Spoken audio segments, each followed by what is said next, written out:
Next, I introduced her to a carrot, but we can... Ooh. All right, looks like the camera is hungry.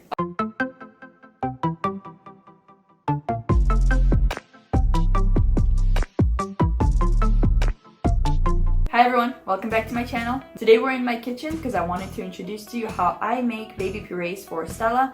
She's 8 months and we've been making them since she was 4 months. So as always, I will recommend for you to discuss any questions you have with your pediatrician in terms of what is appropriate for your baby to be eating, the quantities, which foods to introduce, when to introduce them. Stella's pediatrician recommended that we start at 4 months, at least introducing it to her, because she had really good head control, she was very alert, she was really aware of what's going on. She had been trying to steal our cups and our spoons, so he thought she might be interested, and she definitely was. She's a big foodie, she loves trying new food. One thing to note is babies do have this reflex where they will push out things with their tongue. When you see that baby is actually swallowing the food instead of pushing it out with their tongue, that means they're ready to start. So in terms of how often and what kind of schedule to have, again, discuss with your pediatrician to be sure. We started with 1 meal a day per his guidance.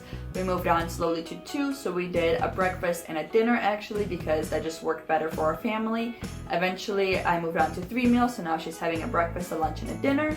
And the way I space it out now is she has her fruits in the morning, so she's getting the sugary energy from the fruits in the morning, so she has all day to burn those off. During lunchtime she has a nice hearty lunch of chicken and veggies. And for dinner, that's when we give her her cereal with a yogurt. There's 2 different options in terms of whether you give milk first or solids. A lot of people will recommend that you start doing solids first and then milk so that baby can naturally start to eat more and more solids and slowly wean themselves off of the milk. So the only time that she has milk first is actually for breakfast because she is very hungry after sleeping for a long night stretch. So I'll do milk, and then for dessert I give her fruits, and then for lunch and dinner she does the solids and then milk. Now in terms of portion sizes, there's a lot of guidance online and I'll put some links below in terms of what the different recommendations are. If you look at a regular baby food jar, they're usually 2 ounces for stage 1 purees and then there are 4 ounces for the stage 2s. But again, every baby is going to be different. I really recommend talking to your pediatrician to understand what would be the correct portion sizes for your baby. So for today's puree, I wanted to give Stella beets, broccoli, and potato. This is actually her 3rd day of being introduced to potato, so I wanted to definitely make sure we include that. I'm going to start by peeling our vegetables. Because I am introducing the potato to her, I'm going to do more potato versus the other 2 vegetables just so that she can really get a taste for it and start to appreciate and hopefully enjoy the flavor of potato. Potato is a very important food in my culture. You'll notice I'm trying to always have a variety of colors in her purees, so since the potato is yellow, I wanted to get a green, so we've got broccoli and some red from the beet. And then we can just wash the broccoli. So let me quickly wash these and see how much we've got. Alright, our veggies are nice and thoroughly washed. Always make sure they're very, very clean. I'm going to start with cutting the potato. Like I said, this is the main vegetable for her puree today, so I want to make sure I have mostly that. I know broccoli will definitely steam faster, beets will take the longest, and potato is kind of in the middle, so I'm going to make it into kind of medium chunks, and then with the beets I'm going to slice it even thinner.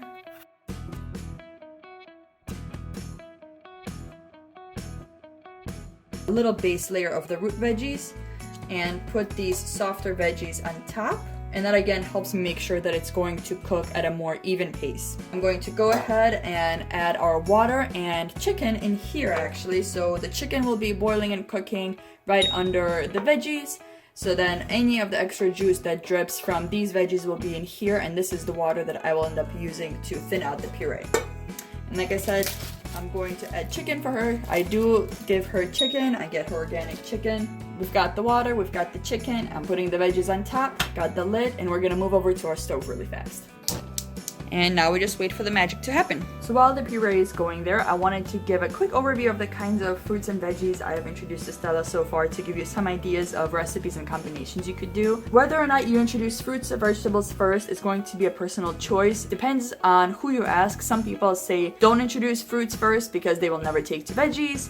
Some people say it doesn't really matter. Stella actually preferred the veggies to the fruits, so it really just depends. I don't mix the fruits and the veggies. Some babies do prefer the sweetness of a banana or an apple, and they really don't take to the veggies, so you can always add a little bit of apple or maybe a pear if you're doing some greens. That way the baby might be more interested in taking the greens in. The first food often will actually be a banana, but what I ended up going with was a zucchini because I did want to start with the veggies just in case she was one of those babies that preferred the fruits over the veggies. A zucchini is nice and mild. It doesn't have too much of a flavor, but it still is definitely a veggie flavor. So what I like to do is mix up the different colors. So obviously we've got orange, we've got red, green, white, yellow, and orange over here.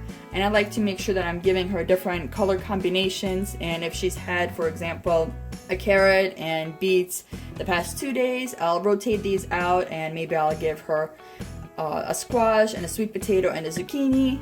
And then the next time maybe I'll do a zucchini and a cauliflower and a potato. Another thing that I like to be wary of is not to give the same exact kinds of veggies together. So for example, cabbage, cauliflower, and broccoli. If you think about when you eat these foods, you probably get a bit gassy. I don't want her to be having these three together because that might be quite difficult on her little belly. These are the fruits that I've introduced to her so far. We have also done raspberries, but there were no organic raspberries in the store this week, so they're not in rotation this week for us. So the same thing with fruits, being wary of which fruits kind of solidify the stool versus which foods help her go. I try not to make a combination that is between her fruits and her veggies that is going to either constipate her or just keep her going and going and going all day. Alright, so now it's time to check on our puree. And the way to know that it's done is to check that your fork can slide through very easily. So at this point I've learned that by the time my veggies are done, the chicken, the way that I portion it out is definitely done, but we can check just to be sure here. And same thing, as long as I can very easily break it apart, I can tell that it's completely white. The chicken is also done, so we can now go ahead, turn it off. I'm going to quickly transfer this into another bowl to let it cool down faster because we don't want to blend when it's still hot because that will create a lot of pressure. I'm going to quickly transfer this, that way it has more space and it's not on a hot surface. Because we steamed the veggies, they definitely have a lot more of the nutrients still in them versus what's escaped into the water. But the water has become essentially like a chicken stock with some of the chicken in it. It's definitely still colored from the beets and the broccoli, so it does have the nutrients from the veggies here as well. Our veggies and our chicken are nice and cooled, so we're going to transfer them into the blender. So I am using a NutriBullet here to create the puree. I did buy it specifically for purees because my actual blender is way too weak. We do have a food processor, but because I was going to be making purees every other day or even every day, it was just not going to be enough volume to really get the processor to mash it all up and make it a nice consistency. If you're going to be doing like batch amounts of purees and then freezing a bunch of them, you can definitely just use a food processor if you have that. If not, I found the NutriBullet to be wonderful. I'm just adding some of the liquid here. We're going to start with about this amount because I am moving on to thicker purees now that Stella is 8 months. Before I used to do about half. So I'm going to blend this up and see where we are. Another question I did have when I was first looking for how to make purees is what would actually be able to handle meat. And the NutriBullet has been able to handle it very well so far. Yeah, actually this even ended up being on the thinner side compared to some of the other purees I've been giving her, but that's okay. So for storing the purees, I like to use glass containers. I use this one now. I used to use these smaller ones when she did smaller portions. What I do to warm up the food is I will actually take a bowl like this one that I use for the food, obviously a clean one, fill it up with hot water, plop this in here, and that way it's just going to slowly but carefully heat up. I like to avoid the microwave for her, so I just prefer to heat it up that way. I hope you enjoyed this video. If you did, please give it a thumbs up as it really helps me out. But don't forget to subscribe to my channel for weekly videos on motherhood, childcare, and Montessori. And turn on the notification bell so you're notified every single time I upload. And until next time, I hope you stay safe.